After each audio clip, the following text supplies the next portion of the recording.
Pourquoi ton ex aujourd'hui te semble avoir vraiment la tête dure? Très souvent dans mes coachings, je suis confrontée à des personnes qui m'affirment à être finalement en couple avec des gens qui ont toujours été d'un tempérament tête dure et que donc cette reconquête s'avère quasi impossible parce qu'ils n'arrivent pas à imaginer en fait que l'ex puisse à un moment donné revenir sur sa décision.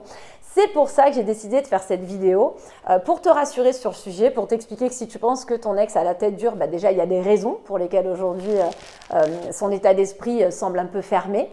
Et puis te rassurer sur le fait que vous êtes plus que nombreux dans ce cas-là. J'ai rarement affaire en coaching à des personnes qui m'appellent en me disant « Oui, ma reconquête va être très simple, c'est pour ça que je t'appelle, aide-moi, tu vas voir. C'est quelqu'un, c'est très facile de l'influencer, de le faire changer d'avis. Donc voilà, c'est pour ça que je consulte. C'est parce que je suis convaincue que tout va fonctionner parfaitement. » Donc là encore, j'espère que cette vidéo va quand même un petit peu te rassurer pour que tu comprennes que ce qui se passe aujourd'hui chez ton ex est parfaitement logique en fait, que tu ne dois même pas en avoir peur et surtout que si tu es vraiment motivé, tu ne dois pas te laisser d'une certaine façon démotivé du coup par les comportements de ton ex parce qu'il est tout à fait ou elle est tout à fait en mesure par la suite finalement de revoir ses positions et même de s'apaiser vis-à-vis de toi. On va en parler. Avant de commencer, j'ai voulu en complément de cette vidéo volontairement te donner la possibilité d'avoir accès à un mail dans lequel je vais te donner 3 astuces pour lâcher prise.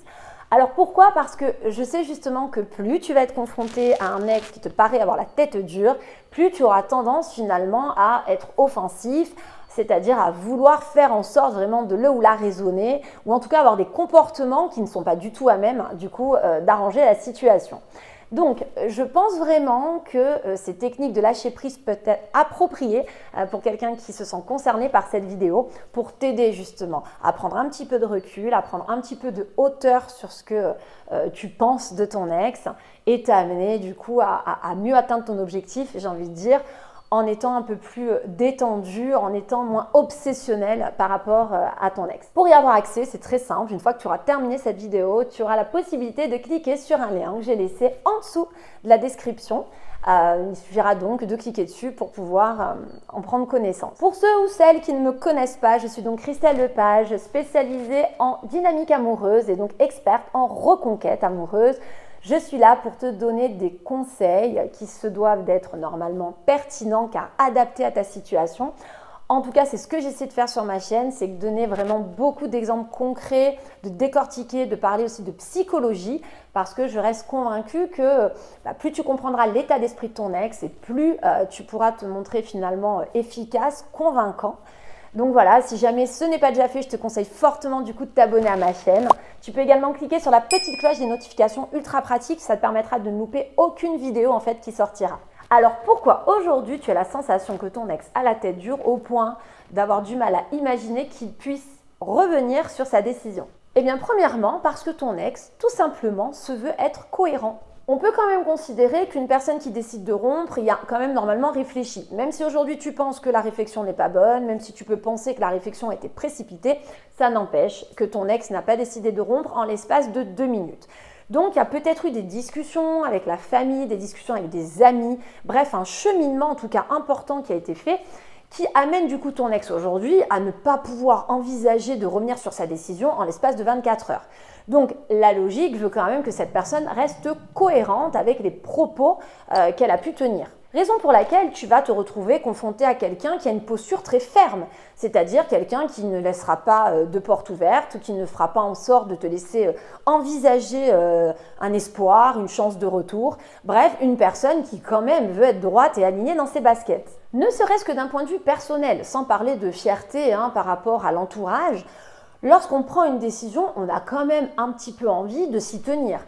Quand tu décides demain d'arrêter de fumer, la première chose que tu vas faire quand tu es tenté de reprendre la cigarette au bout de seulement quelques jours, c'est pas la première chose à laquelle tu vas penser, c'est pas forcément tout de suite ton entourage, ton mari ou les gens à qui tu as dit que tu allais arrêter de fumer. Tu vas aussi penser à toi, tu vas te dire non, je me suis donné du baume au cœur pour le faire, je me suis lancée dans cette démarche, j'avais envie aussi d'y croire, j'avais envie de penser que je pouvais réussir à arrêter de fumer et là je vais me remettre à fumer. Non, c'est pas cohérent. Ça peut aussi nous donner du coup de la volonté du peps pour tenir dans la durée. Dis-toi que là aujourd'hui, ton ex est quand même en mesure de penser que de se séparer était donc la bonne décision, sinon vous n'en seriez pas là. Ton ex a peut-être aussi envie de voir d'une certaine façon si voilà, sa décision est bonne, ne serait-ce que pour lui ou pour elle. C'est-à-dire de se laisser quand même un petit peu des semaines passer sans toi pour voir comment les choses vont être assimilées. Pas de panique pour autant, je ne suis pas en train de te dire du coup tu dois être en alerte en te disant que du coup ton ex au fil des semaines va se rendre compte qu'il ou elle peut vivre sans toi, mais ce que je vais en tout cas t'exprimer, c'est qu'il est complètement légitime et de ce fait cohérent que ton ex qui décide donc de rompre ait aussi envie de tenir dans sa décision. C'est pour ça que sur les débuts, les premières semaines, et il y en a, ça les effraie, mais on peut même parler du premier mois, on peut avoir affaire à quelqu'un qui de toute façon ne voudra pas te laisser parler, ne voudra pas changer d'avis au sujet de ses propos, ne serait-ce que pour rester aligné avec ce qu'il ou elle a été en mesure, et j'ai même envie de dire capable de te présenter. Deuxième raison qui peut aussi amener ton ex aujourd'hui à vraiment te sembler avoir la tête dure, tout simplement parce qu'il ou elle est bourré de rancœur. En réalité, c'est parce que tu as affaire à un ex qui est en colère, qui est donc dans un moteur qui va plutôt l'amener à se braquer qu'à être réceptif ou réceptif, que tu vas t'apercevoir que cette personne n'est pas en mesure, pour l'instant, de changer d'avis. Il y a des tas de personnes qui, après la rupture, vont commencer finalement à se monter le bourrichon contre l'ex, comme si justement c'était un moyen de tenir bon, de rester donc cohérent, comme je l'évoquais précédemment, face à la décision. Et la rancœur, la colère sont parfois de bons outils, malheureusement, et qui sont négatifs pour tout le monde. On sait que c'est un sentiment qui n'est pas agréable, la colère, mais ça n'empêche que la colère peut permettre aussi la révolte d'une certaine façon, de donner la sensation à ton ex, de se convaincre en fait que sa décision est la bonne et qu'il ne faut surtout pas flancher. Raison pour laquelle d'ailleurs, un ex qui est en colère ou bourré de rancœur, il ne faut pas chercher du coup à être offensif, il faut plutôt mettre tout en place pour que tout s'apaise, pour que voilà, la personne décolère, parce qu'il n'y a que comme ça que cette personne-là pourra un petit peu reprendre de lucidité et dédramatiser sans doute la relation et tous les reproches qui ont pu être faits. Mais il est certain que du coup, si ton ex aujourd'hui est très en colère à cause des reproches qui ont pu être faits précédemment, ou aussi, attention, par rapport à des comportements que tu as eu après la rupture. J'ai beaucoup de coachés, moi, qui me rapportent qu'au final, la rupture s'était à peu près bien passée, mais que c'est les comportements qui ont été mis en place par la suite qui ont amené l'ex à se braquer, à être bourré de rancœur davantage. J'ai des gens qui ont tellement cherché à se justifier sur les reproches qui ont été faits qu'ils ont aggravé la situation. Pourquoi ? Parce que l'ex ne s'est pas senti compris ou comprise. Du coup, l'ex monte dans la surenchère au niveau des reproches, commence à tourner en boucle sur des choses qui ont pourtant déjà été dites. Mais c'est pas parce que l'ex, finalement, j'ai envie de dire, a un grain ou un problème, mais c'est que ton comportement pousse ton ex à faire ça. Comme tu es tout le temps dans l'offensif, à vouloir lui dire qu'il se trompe, qu'elle doit revenir sur sa décision, qu'elle extrapole, que tu n'es pas d'accord avec certains reproches, tu vas forcément pousser, et c'est humain, ton ex à avoir des propos offensifs qui vont vouloir contrecarrer ce que toi aussi tu veux avancer. Et donc, on se retrouve plus dans des rapports de force, finalement, que dans des rapports qui amèneraient ton ex à être réceptif. Donc, ce qui est intéressant, c'est de bien comprendre que plus ton ex est donc en colère ou bloqué dans la rancœur des reproches qui ont été évoqués, plus tu auras affaire à quelqu'un qui paraîtra avoir la tête dure et n'aura pas envie de changer d'avis. Mais là encore, je le répète, si tu respectes certaines étapes qui sont finalement des étapes tout à fait logiques et pour tous les cas de figure, que ce soit professionnel, amical, familial, qui vont être donc d'amener ton ex à décolérer ou alors à se calmer au sujet de ses rancœurs ou des reproches qui ont pu être faits parce que tu vas justement véhiculer une nouvelle image de toi, parce que tu vas montrer que tu as compris de tes erreurs, parce qu'en tout cas tu vas lui donner un sentiment vraiment de compréhension qui peut te donner aussi à ton ex de quoi se calmer, parce que ça fait du bien de se sentir compris, de se dire bon, mon ex a quand même entendu ce que j'avais à lui reprocher et j'ai pas le mauvais rôle pour la rupture, comprend aussi pourquoi on en est arrivé là. Donc du coup voilà, le fait de ramener avec ces étapes un petit peu d'accalmie dans ta relation peut ensuite amener ton ex qui aujourd'hui à l'instant T est vraiment dans une phase où il ou elle est très braquée, à une phase où elle sera peut-être beaucoup plus ouverte finalement aux choses à venir. Ensuite, on peut aussi avoir une troisième raison qui amène ton ex à avoir vraiment la tête dure. C'est un ex qui est en mesure de vouloir, de toute façon, quoi qu'il en soit, aujourd'hui se recentrer sur soi. Ce sont des personnes très fatiguées, souvent, par rapport à des événements passés, justement, et qui aujourd'hui n'ont qu'une seule priorité. C'est pas le couple, c'est pas refaire leur vie, c'est simplement d'avoir du temps pour soi. Ces personnes-là, du coup, auront en effet un comportement très, j'ai envie de dire, ancré. Une façon vraiment encore de réitérer des propos qui ne laissent rien présager de bon, du genre n'espère pas, de toute façon il n'y aura pas ça, je ne reviendrai pas sur ma décision. Pourquoi ? Parce que ce sont des personnes qui de toute façon aujourd'hui n'ont qu'une seule envie, se retrouver seules, se retrouver à avoir du temps pour elles et donc à plus être sur leur développement personnel finalement que sur leur vie sentimentale. Donc là, c'est pas forcément des ex du coup qui sont en colère ou qui sont bourrés de rancœur comme j'ai évoqué précédemment, mais c'est plutôt des ex qui ont l'impression de mettre beaucoup de distance, de fermer toutes les portes, de se préserver, bref, d'être beaucoup dans le contrôle. C'est-à-dire que voilà, il n'y a pas de faiblesses qui peuvent être envisagées, on ne laisse pas transparaître une envie de communiquer de trop, ou alors on sent des fois dans les échanges avec ce type de profil des gens qui sont en mesure de répondre à ton message, mais on sent qu'il y a une façon de répondre qui n'est pas complètement spontanée ou naturelle. Bref, tu vas ressentir en fait une personne qui n'est pas dans le lâcher prise vis-à-vis de toi, au contraire une personne qui cherche vraiment à se préserver. Là encore, du coup, ça peut laisser penser que la personne est ferme définitive et qu'elle reste vraiment campée sur ses positions. Alors dans les 3 cas de figure que je viens d'évoquer, ce qui est quand même très intéressant et je veux vraiment en parler, c'est que tu dois du coup déterminer qu'une reconquête amoureuse, c'est comme une ligne, une flèche avec un début et une fin, et que tu dois toujours savoir où te positionner dans cette reconquête amoureuse sur cette ligne.